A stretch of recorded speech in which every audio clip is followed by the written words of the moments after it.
Welcome back to Courtroom Chronicles, and buckle up because this case is one for the books. Right out of the gate, the judge calls out the defendant for breaking into a police vehicle, a crime so bold that even the court admits it's only the second time they've seen it in over a decade. Let's pause and think about that. Breaking into any car is risky, but breaking into a cop car, that's playing with fire. And this isn't just one charge thing, we're looking at a laundry list. Weapons offenses, theft of a firearm, and even an indecency charge reduced through plea negotiations. As we hear the lawyers discuss probation versus prison, one thing becomes crystal clear. The court is weighing not just the crimes, but also the 35 pages of jail incident reports, proof that this defendant has struggled to follow the rules even behind bars. And that raises the real question. If he can't stay out of trouble in jail, how could he possibly handle probation on the outside? You thought you were pretty bad breaking into a cop's car, didn't you? That is some nerve. I mean, seriously, you're the second person I've had in 11 years that has had the nerve to do that. And Mr. Thomas was previously in court, entered pleas of guilty in cause number 24 DCCR 0389 to the third-degree felony offense of prohibited weapon. Cause number 24 DCCR 0390, also a third-degree felony of possession of a prohibited weapon. Cause number 24 DCCR 0391, pled guilty to the state jail felony offense of theft of a firearm. Cause number 24 DCCR 0392, pled guilty to the lesser offense of indecency with a child by exposure, also a third-degree felony. There was no plea agreement. I have received and reviewed the pre-sentence report. Has everyone had an opportunity to review that report? State has yours. In addition, there is also the largest packet I've ever received of jail incident reports in a case. Did everyone have an opportunity to review those? Yes, I took an evening and 35 pages. I reviewed them one evening. State reviewed all 35 pages of the list. In addition, the state has filed a state sentencing memorandum. Mr. Burbank, did you receive that and were you able to review it? Okay. Anything else, any objections or corrections or additions to the report? No, Judge. All right, Mr. Burbank, you may proceed. Your Honor, this is a very young kid that in a very short period of time kind of jumped or stepped off the cliff and got himself in a lot of trouble. I will represent to the court when I was engaged by his family. One of my issues was the recovery of the weapons because they were law enforcement weapons. I will represent to the court that almost immediately, mysteriously, weapons ended up in my office in the front hallway and were returned to the sheriff's department. And I'd like the court to take notice that those weapons are off the street and back into the department. Could you speak up a little bit, please? Oh, back into the department. We go open because I do not have a recommendation. You can place him on probation for a period of 10 years and see what he does. These are third-degree felonies that you can do. At the very end, state jail judge, I believe, the theft of the firearm. You could put him in a state jail for a period of time and put him on probation for the other one.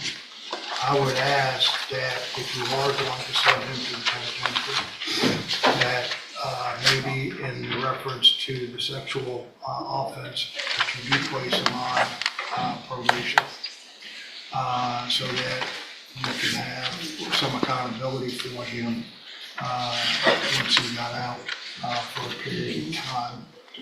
That would give the court maybe whether or not he's learned his lesson. Now, as you peruse through the 35 pages of incident reports, and I'm not trying to be funny, because I've talked at length with Mr. Thomas about those, and he'd like to address the court on those.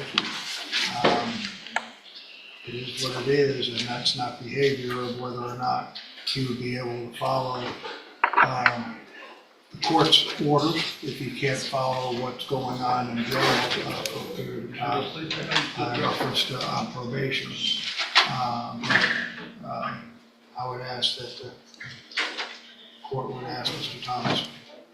Yep, go ahead, you have something to say? You don't have to say. I could just say I was just young, dumb, just being in jail at a young age and not really knowing that I got write-ups.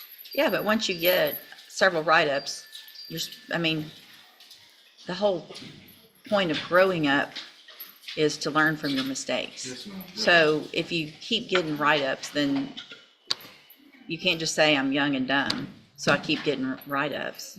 I don't disagree that you're young and dumb, but this is ridiculous. I know our jail cannot wait for you to get out. Cannot wait.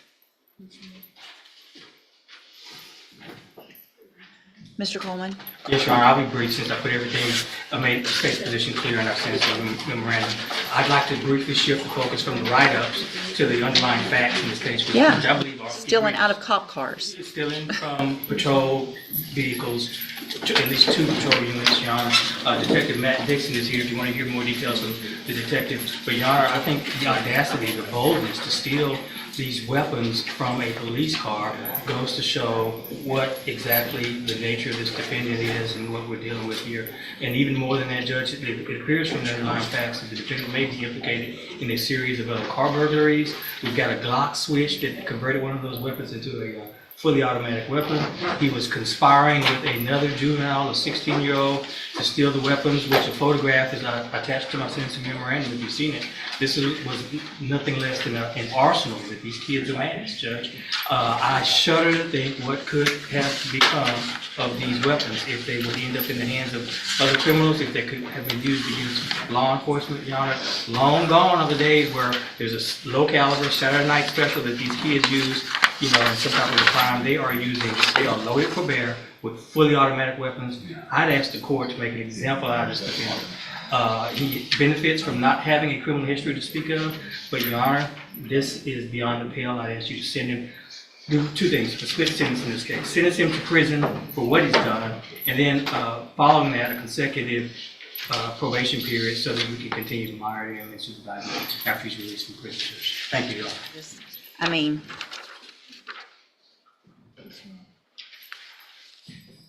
What are y'all doing? What are you doing with all these? In Texas, a judge Not shooting people. Sir? Not shooting people. Not shooting people yet. What are you shooting? Why would you have these? What are you getting these to shoot at? Just to be tough and say you have guns? That's all that's happening with these guns on the street is y'all are shooting at each other, at other people, at houses, at cars, at whatever. There's no reason to have these kind of guns. These aren't hunting guns, right? You're not going to shoot a deer. Do you hunt? I do. Do I you? have before, but Have you? yes, Which one of these is your hunting gun? none of those.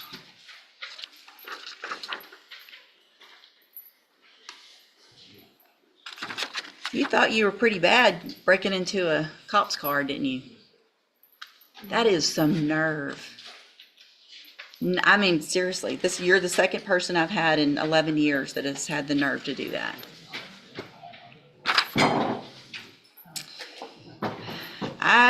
Here's what I'm going to do, because I agree with what Mr. Coleman, I would like, at least in the indecency case, to get treatment and probation on that case so that we know you're not going to go make that type of bad decision again. But I'm not giving you probation on everything. You want to change your life and do better and not be young and dumb, you're going to have some time to figure that out. So in cause number 24, DCCR 0389, I'm going to find that you entered your plea of guilty freely and voluntarily, find sufficient evidence to find you guilty, and at this time find you guilty of possession of a prohibited weapon. Mr. Coleman actually asked me to sentence you to 5 years. I don't think that's enough. I'm going to sentence you in that case to 7 years in the institutional division of the Texas Department of Corrections. You'll receive credit on that sentence for any time you've been in custody. And part of the reason I made it lengthier is because you have been in custody so long, and a 5-year sentence really isn't going to amount to much. Cause number 24, DCCR 0390, also find sufficient evidence to find you guilty, and at this time find you guilty of possession of a prohibited weapon. Sentence you to a term of 7 years in the Institutional Division of the Texas Department of Corrections. You will also receive credit on that sentence for any time that you've been in custody that the law gives you the right to receive. In cause number 24, DCCR 0391, find sufficient evidence to find you guilty, and at this time find you guilty of the state jail felony offense of theft of a firearm. Sentence you to a term of 2 years in the state jail prison. You will receive credit on that sentence for any time that you've been in custody that the law gives you the right to receive. Then in cause number 24, DCCR 0392, find sufficient evidence to find you guilty. However, in that case, I'm going to defer all proceedings, place you on probation. No, that's the third. I'm going to find you guilty of that offense, sentence you to a term of 10 years in the Institutional Division, but I'm going to suspend that and place you on probation for 10 years. Can I address the court on that? Mm-hmm. With the deferred, though, with the registration, it would, if he did comply after he got out, that he may have a chance instead of a conviction. He's already got 3 convictions. Well, A I fourth. understand that, but a sexual, kind of, May I respond, Judge? That is a reduced plea to a reduced charge. I agree. You have waived your right to appeal. In these cases, I'm going to hand you those certifications. I'm also handing you a written admonishment regarding your ineligibility to possess a firearm or ammunition.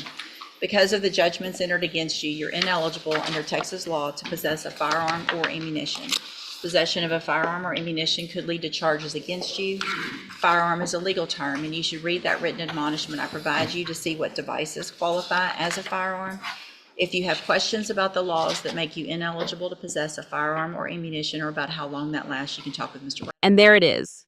The gavel comes down with a mix of prison time and probation. The judge delivers 7 years each for 2 prohibited weapon charges, 2 years for firearm theft, and a suspended 10-year probation term for the reduced indecency charge. This sentencing strategy is powerful. Prison time to punish and deter, probation to test whether the defendant can truly reform. The judge even warns about future firearm restrictions, reminding us how lasting the consequences of these convictions really are. What stands out most here is the balance. The court acknowledges youth and potential for rehabilitation, but it also draws a hard line against weapons crimes and repeat misconduct. And now it's your turn. Do you think this mix of prison and probation was fair, or should the judge have gone even tougher given the boldness of the crimes? Drop your thoughts in the comments below. And if you found this case as shocking as we did, make sure to like this video, share it with a friend, and subscribe to Courtroom Chronicles for more unbelievable moments from inside America's courtrooms.